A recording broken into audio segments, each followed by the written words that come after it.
All right, y'all, our special guest, our man of the hour, he is in the building. Ladies and gentlemen, Tank is here.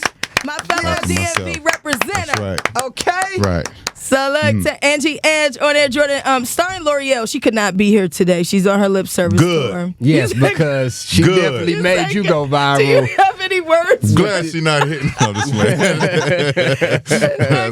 That's my dog. No, I rock with it. No, she said, hands down, you were like one of her favorite guests. So you're definitely top 5 for their podcast. I want to be top 3. I don't know if that's selfish top of me. 3. I mean, I feel like she said favorite, but you know how I people don't feel like they've had anything from that show go viral like ours. So I should be number 1. Okay, I think Tank should be at Nothing has surpassed this or trumped this yet. No, Not for sure. that I can think of. Okay, so You're definitely, you were the highlight. So back to our show. Yeah, and I mean, we already there. So did you know, like, with saying that, like, did you, as you were saying it, you was like, this is a moment that people not gonna understand, or this is gonna go viral, or did you were you just speaking? I don't really speak in terms of trying to hope that people understand what I'm saying. You know what I'm saying? I speak clarity to people that do. You know what I'm saying? And for everybody else, they got to do their research. Yep. You know what I'm saying? And so when I said it, I said it again. You know what I'm saying? I doubled down on it. I didn't say anything wrong. Right. I just said something different.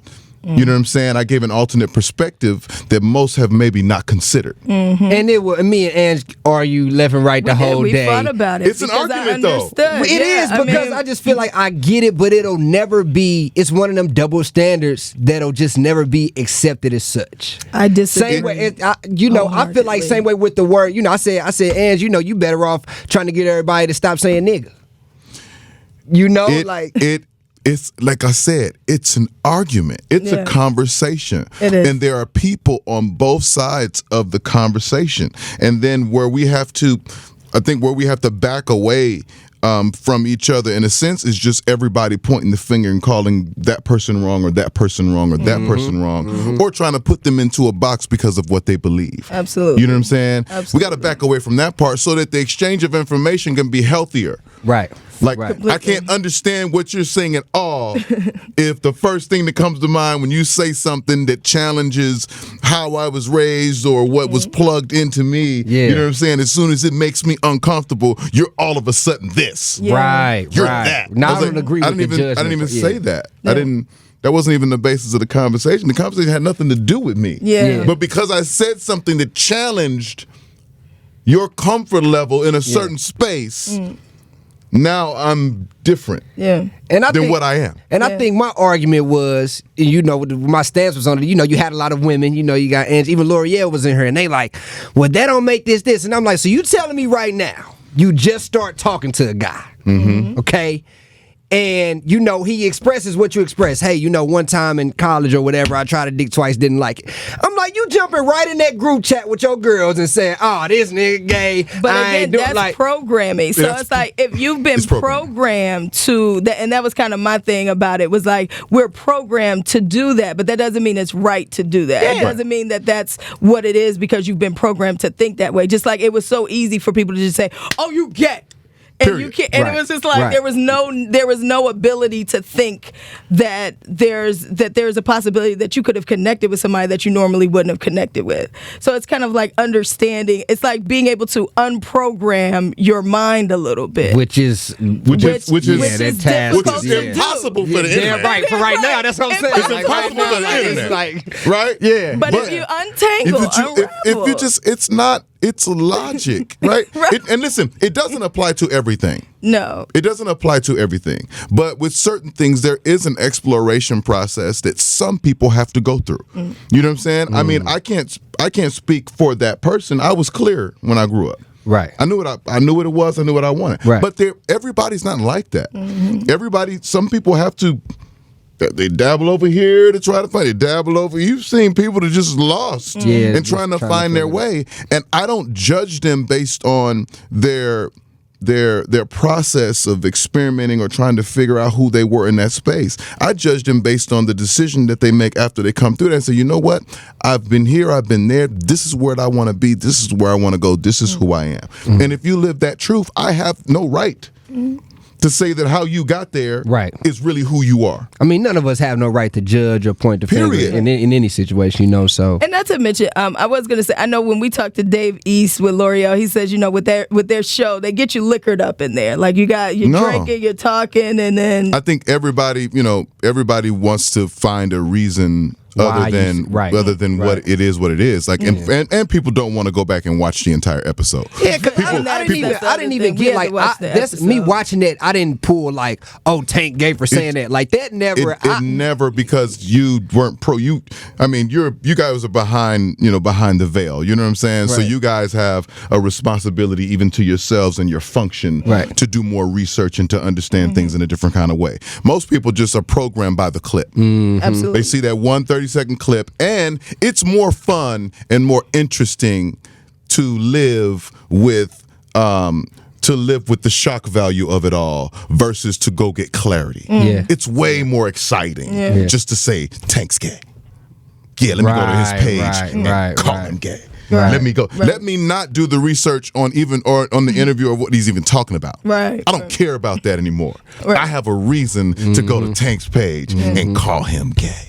And what I love is that you can't wait to do that tomorrow. You don't let any of it. Like I love that you don't back down from it. You don't allow it to overshadow anything you're doing. I love the fact that you said, look, it's. It couldn't have happened at a better time. Right. Because elevation is out. And I love your comments on elevation. Go get that. Go get it. Yeah. And if you haven't listened to Elevation, oh my goodness. What I love about Elevation is just the cohesiveness of the project, how well put together it is. The fact that you can just turn it on and roll. I love that when I listen to your projects, I always hear new voices, people that I don't know. Yeah. And it makes me go look them up. And you've got the Luke James and the JoJo's and just all these different people within the R&B world that you seem to bring out a different side of them, like that I'm not even used to with their music when they do a collaboration with you. Right. Just the way this music elevates you in it's such a sensual it's got some album stuff that makes you I mean get into a space real early in the morning. For sure. Or any time of day. And then you got the OG. You got Keith Sweat on the album too. I mean the cohesiveness, the levels, the elevate, and we're talking elevation because you look at a lot of R&B. To me, it can be very like to the point. It's no finesse to it sometimes. Right. And what I love is the way that like this album it gradually puts you into a space. You like elevating to the climax. Yeah. And because we elevated up to I was with it, and then I hear Dirty, and Dirty like makes the project kind of take this different turn, different ride, and then I don't think you're ready, and then it's I tell people when you're making music, a lot of what makes music connect is what people believe about you. You know what I'm saying? And so when people are listening to your music, they got to be able to really understand like this is possible. You know what I'm saying? This can happen to me. You know what I'm saying? Either with him or with somebody else. Like the spirit in this music is true. You know what I mean? Like I don't write from a mystical place. I write my life. You know what I mean? So a lot of what people feel, a lot of what people gravitate to in this music is just that it is authentic. It is real. It is what it is. It's an experience, and it's an experience that I'm sharing in the hopes that they will have the opportunity to share. Yeah, I love that you did a real remix. I haven't heard a real remix in a long time. No, and you know what? And I struggled with. I was like, maybe we should go back and get real Puff Daddy with it, and just do a real remix. And so I hit Hitmaker, man. I say we need to do. He said, I already got something. I'm telling you, I already got something. You know what I'm saying? He pressed his little button. Hitmaker. I said, all right, here we go. We in there, and his artist is featured on there. And the thing about the voices and the different artists is that I love talent, man. I mean, you don't have to be an artist that has a top 10 record you know what I mean, or be streaming heavy in order for me to take a liking to what you do and be like, man, I want you on my album. Right. Like, I don't operate from that space. You know what I mean? Just show love. I did like a Maybe I Deserve challenge when he put it up, and he showed me love. It's like, he was like send it back, and it's a good job. I'm like, that's what I'm into talent. Yeah. I'm not into the politic of it all. I mean, we would love to collaborate and put big R&B moments together, which I think R&B needs. But in the event that those people don't call me back, I got people I can call. Right. right. I got really talented people that I can call who may not be on the charts, but will whoop everybody on that chart. Yeah, give you what you need for that. And give me exactly what I need for this project to not just elevate based on me and what I'm doing, but man, you talk about Carvina from The Four. Right. You talk about Candace Boyd. Yeah. You talk about Luke James. Yeah. Like, you start talking about those people, and nobody on the charts wants to see them. Yeah. I don't care who they are. People who I've called and say, hey, man, we should do something. Can't get them on the line. Yeah. JoJo. They don't want to see these people Right. sitting on my album. When it come down to When it. it come down to it, when you turn everything else off and just turn the microphone on and stand flat-footed, I got them on my album. And don't put nothing on the mic. Don't put nothing on it. put nothing Don't on put there. no auto-tune on it. Don't put no reverb. Come on. Leave it dry. Then I got Omari on there doing his spoken word and his raps out. It's just great. Was that your words or That's his words. that was his words? He wrote that for me as a gift. Oh, okay. Because when I'm listening to it, I thought you wrote it, and he was kind of performing it. He went and wow. he's a very cerebral guy. Like he goes and does research and start putting pieces together. I was playing the album for him on vacation, and he was listening. He said, "Man, this is incredible, man. This is," he starts going into ghost mode, and I gotta call Tommy and see if he'd be down with this. Like, this is like, and I'm like, thank you. Right. He's like, I'm gonna have something for you in the morning. I got something for you. Wow. And he went and went, dude, It's a that's what he legit piece. does. I mean, and it was like, I'm thinking it would be something like short and sweet, No. and it's like a song. It's a sonnet. It's a full moment. It's a full moment. And I said, I'm listening like, wow. and I'm like, when I first heard it, I was like, you just gonna keep going on. Right. It keeps going. You just gonna keep on. But it was great. But then when I finally got to the end of it and I listened to everything that he said and how he put all the pieces in my whole career together, I said, that's going on the album, starting the album. Wow. That's gonna be different. Everybody's gonna be like, what's going on right now? But that's it. That's how it happens. Yeah. So I mean, all that to say is like I just love talent. I'm just into talent. Whoever. Can I ask you, I talked to an artist before that was signed that kind of said like he might have one talent on there, but the label might say, well, we need a bigger name. Do you ever get those types of pressures when it comes to a record and what gets put out? Like if you say, okay, this is who I want on the record, but they might say, well, we think let's get Usher on it or something like that, Well, to replace that person. That's for artists who are signed to labels, not artists who are signed to themselves. Talk about it. So there's a difference, a very grave difference in my business model. R&B Money is my label. I'm signed to R&B Money. I have a partner who's Atlantic. So when I deliver to Atlantic, I say, here it is. Right. And they say, thank you. And then they run with it. Then it's distribution. And then they work their magic. Okay. My job is to create. And their job is to facilitate that creation. Most artists are signed to record deals, signed to production deals, and they're early in the beginning stages of their career in establishing themselves. So a lot of times, of course, they don't have the equity. You know what I'm saying? They don't have the resume to be able to say, you know what I'm saying? Well, my it works for me. No, right. Well, where's the proof? Where's the proof? Right. You know what I'm saying? So a record company will sometimes have to step in and say, you know what?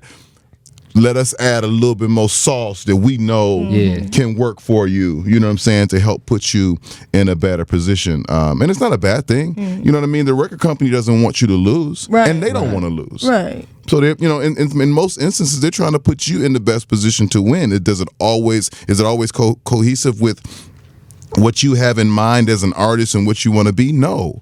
But you have to remember that it's also a business. At the end of the day, you being talented and gifted is all great, but nobody wants to lose betting on that. Right. Flat out. And that's just kind of sometimes what it comes down to. I don't have that problem.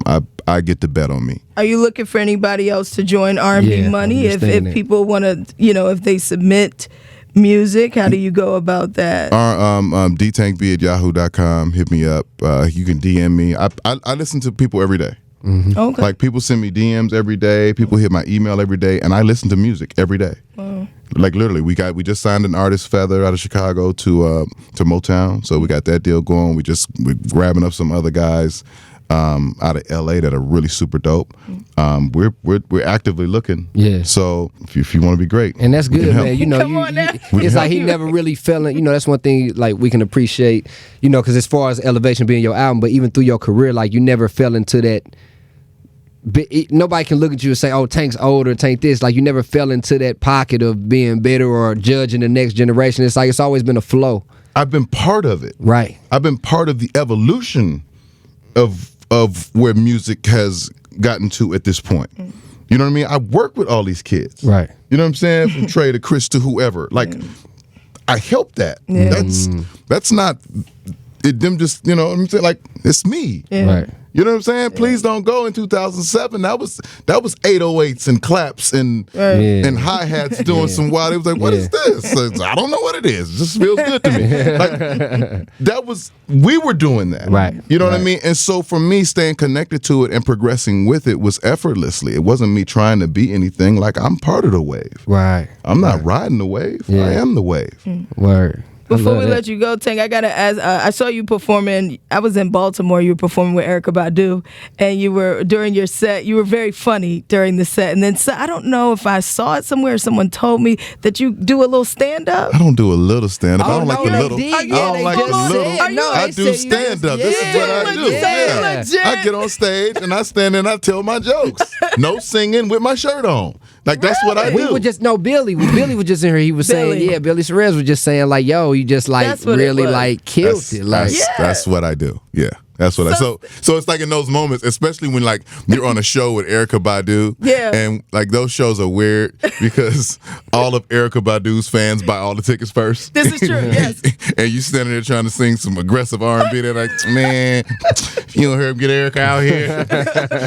So I'm like, I know how to get you. Yeah, I'm gonna start telling these jokes. No, he was you were telling jokes, and you were very funny, and you were fun to watch, and then you did an incredible job per usual. Thank but you very much. I said, wow, okay, can we expect like a Tank stand-up special? Yes, that's the point of it. Okay. For me, comedy is like music. Like, I'm not building up all of this material just to keep performing it for the next 5 years. Like, once I put a block of material together, we're at about 45 minutes right now. Once I put an hour and a half worth of material together, then it's time to shoot. Can you give us a little bit? Can we get a little... No. No? Nope. No. He said get a little bit. It's only for when you're with your crowd. No, I mean it's not even that. It's just that like for me, like the way I've been doing comedy up until this point is I've been standing in front of people who really don't know who I am. Okay. How? It's great because well, and it's funny because you're not expecting Tank to sing. No, it's the comedy crowd is a completely different crowd. I'm not walking in there and they're like, all right, y'all give it up for Tank, and it's like 5 claps. Oh, so damn. I'm starting from the bottom. That's and it's perfect for me because I don't want any Tank leverage. I don't want any sympathy Tank laughs or you know what I'm saying, or I don't want anything connected to that. I want a clean slate. Either I'm funny or I'm not. And these people in them comedy clubs will let you know. When did you start doing it? I started years ago, but I didn't put it back on stage until this year. But I had started doing it in my shows. Okay. So at the end of my show or in the middle, I'll always do like 10 minutes of stand up, and then I'll get on the piano and do some crowd work. You know what I'm saying? So I've been just working it that way. But then I said, you know what? I'm gonna stop cheating. Let me stand in front of a microphone you know what I'm saying, at the Ha Ha Cafe, at the Improv, and whatever, and just do jokes. Is it important that you get the respect from other comedians, like, you know, the ones you look up to, and is that important to you? I mean, it's important, and that's why I'm doing it the way that I am. Like, I don't get paid to do it. You know what I mean? If my guy Cisco is like, hey man, I need you to, I'm doing a show, me and my guys doing a show down in Miami, you want to do it? Yeah, I'll do it. Book my flight, book my own hotel. I don't get paid. Wow. Like, I go do comedy. I go and I'm developing from the bottom up. And, you know, I've gotten calls from Kevin, gotten calls from Fox, and, you know, guys just like, keep going. You know what I'm saying? I haven't called them. I'm not calling, I'm not asking them for nothing. I'm not calling them for nothing. When it's at a point to where, you know, they can be involved. Like, where I am right now, it would be unfair to them and everything that they've done in their career, as great as they are, to come down here and start fooling with me in this space. I got to get my weight up, and that's what the goal is. Never stop, Tank, man. I'm looking Never forward stop, to man. it. I think you're pretty hilarious. I definitely enjoyed your stand up, and I was like, well, shoot, I need to go to a club. I want to see like a full on show. Yeah, he said, don't say I do it a little bit. Now we do it. He said, no, I'm all in. I'm all in. In the meantime, between the comedy shows, make sure y'all keep supporting that Elevation. Please. Listen to it, stream it. Let's keep that R&B money going. Yes. Again, Keep on making them congratulations, babies. Elevation. Okay. Tank, I have loved you since maybe I deserve, and I Wow. just appreciate you for the and consistency. what grade were you in? Okay, do you want to know the grade? Okay, because I wasn't a grade. You were in a grade. You might have been in preschool. I wasn't. I'm 35, so that Oh, was. okay. So I I was never like guessed that. legit. Maybe what I had to been. When did maybe I deserve? Whew. It was I like may have been middle maybe school. Maybe, I was right middle maybe school. six. And six okay, or so I seven. get the album right now. I played this album out till I couldn't, right? And you had this song called "There's a Little Lady on My on Block." my block. Yeah. Oh my God! I don't know what it was about that song. I don't know what it was about that song too. A lot of people love that record. I love the story on it. The story was oh man. So I grew up just, you know, I just kept revisiting. I mean, that's probably for me. It's such a I don't know. It's just such a great piece of work that I was always going back to, I and appreciate that. I've loved you since. And then when I found out that you were from the area, you were representing for the DMV area. It's just been great to see you be as big as you are, and just so impactful. Knowing that you coming from here, because you know this area is still on progression mode as far like infrastructure isn't here when it comes to the music business. Of course. So a lot of our artists, like yourself, like Wale, Shy Glizzy, all of them, you know, they end up leaving. You know, they go to LA or they go to Atlanta or whatever because we don't have that same, I guess, kind of support system here. So it's good to see you representing for us. Absolutely. Crossland. Crossland High School. 94. Come on, Class of 94. Holla at me. That's Tank, y'all. Let's get this R&B money. Yeah. Elevation. Thank you so much. I appreciate you. Thank you. Find out you was in early middle school. I was in middle school listening to that album. Listening like to I your knew mama's what album. was going on.